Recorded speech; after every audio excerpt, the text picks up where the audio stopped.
नमस्कार दोस्तों अलाउद्दीन खिलजी खिलजी वंश के दूसरे शासक थे जो एक बहुत शक्तिशाली और महत्वाकांक्षी राजा थे। अलाउद्दीन अपने चाचा जलाउद्दीन फिरोज खिलजी की हत्या कर उनकी राजगद्दी अपने नाम कर ली और वे खिलजी वंश की विरासत को आगे बढ़ाते हुए भारतवर्ष में अपना साम्राज्य फैलाते रहे।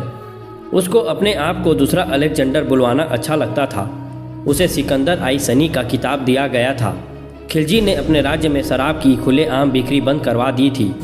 वे पहले मुस्लिम शासक थे जिन्होंने दक्षिण भारत में अपना साम्राज्य फैलाया था और जीत हासिल की थी। विजय के लिए उनका जुनून ही उन्हें युद्ध में सफलता दिलाता था, जिससे दक्षिण भारत में उनका प्रभाव बढ़ता गया और उनके साम्राज्य का विस्तार बढ़ता गया। खिलजी की बढ़ती ताकत के साथ उनके वफादारों की भी संख्या बढ़ती गई। खिलजी के साम्राज्य में उनके सबसे अधिक वफादार जनरल मलिक काफूर थे। दक्षिण भारत में खिलजी का बहुत आतंक था। वहाँ के लोग खिलजी के नाम से थर-थर काँपते थे।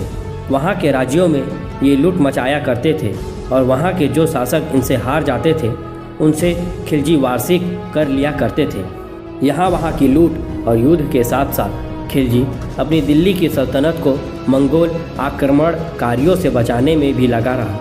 मंगोल की विशाल सेना को हराकर खिलजी ने सेंट्रल एशिया पर कब्जा कर लिया, जिसे आज अफगानिस्तान के नाम से जानते हैं। अलाउद्दीन का जन्म 1250 में मंगोल के बीरभूम जिले में हुआ था। उनका नाम जुना मोहम्मद खिलजी रखा गया था। इसके पिता साहिबुद्दीन मसूद थे, जो खिलजी राजवंश के पहले सुल्तान जलाउद्दीन फिरोज खिलजी के भाई थे।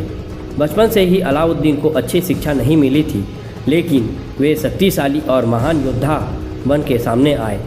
अलाउद्दीन ने सुल्तान से विश्वासघात करते हुए उन्हें मार डाला और दिल्ली के सुल्तान की राजगद्दी में विराजमान हो गए। अपने चाचा को मारकर दिल्ली की गद्दी में बैठने के बावजूद उसे 2 सालों तक कुछ विद्रोहियों का सामना करना पड़ा। इस समस्या का सामना खिलजी ने पूरी ताकत के साथ किया। 1296 से 1308 के बीच मंगोल लगातार दिल्ली पर अपना कब्जा करने के लिए बार बार अलग अलग शासकों द्वारा हमला करते रहे। अलाउद्दीन ने जालंधर 1296, किली 1299, अमरोह 1305 एवं रवि 1306 की लड़ाई में मंगोलियों के खिलाफ सफलता प्राप्त की। बहुत सारे मंगोल दिल्ली के आसपास ही बस गए और इस्लाम धर्म को अपना लिया।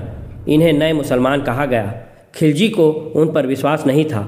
वे इसे मंगोलियों की एक साजिश का हिस्सा मानता था। अपने साम्राज्य को बचाने के लिए खिलजी ने 1298 में एक दिन उन सभी मंगोलियों को, जो लगभग 30,000 के तादाद में थे, मार डाला, जिसके बाद उन सभी के पत्नी और बच्चों को अपना गुलाम बना लिया। 1303 में खिलजी ने चित्तौड़ में हमला किया था।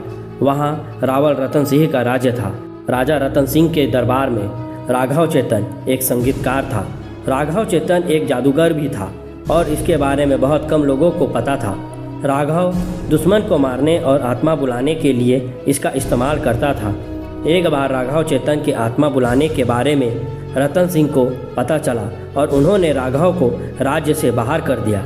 चित्तौड़गढ़ के राजा रतन सिंह के दरबार से भगाए जाने के बाद राघव चेतन ने दिल्ली जाकर अलाउद्दीन खिलजी के दरबार में शरण ले ली थी और धीरे धीरे वह सुल्तान के काफ़ी करीब हो गया था। उसने इस दौरान रानी पद्मावती की सुंदरता की कहानियाँ अलाउद्दीन खिलजी को सुनाना शुरू किया। रानी के बारे में सुनकर सुल्तान उसे देखने के लिए बेकरार हो गया। इसके बाद वह एक दिन अपने सैनिकों को साथ लेकर चित्तौड़गढ़ के लिए प्रस्थान कर दिया।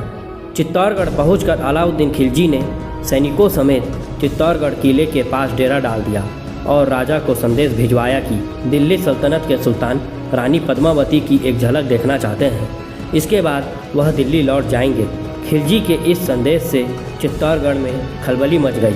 राजा रतन सिंह भी असहज हो गए, क्योंकि राजपूतों की परंपरा के मुताबिक महिलाएं गैर मर्दों के सामने नहीं जा सकती थी।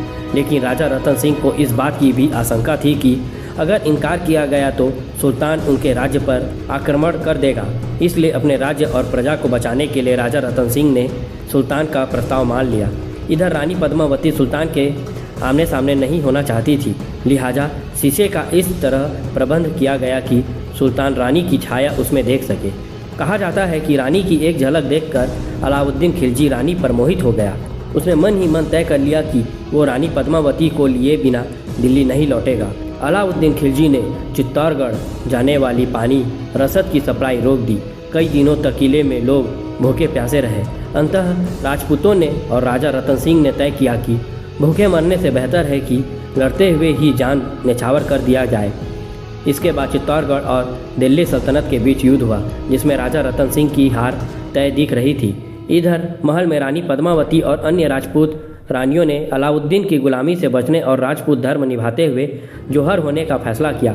कहा जाता है कि रानी पद्मावती ने महल के बीचों बीच चीता सजाई और सबसे पहले खुद उसमें कूदी। उसके बाद अन्य रानियों ने भी चीता में कूदकर अपनी जान दे दी।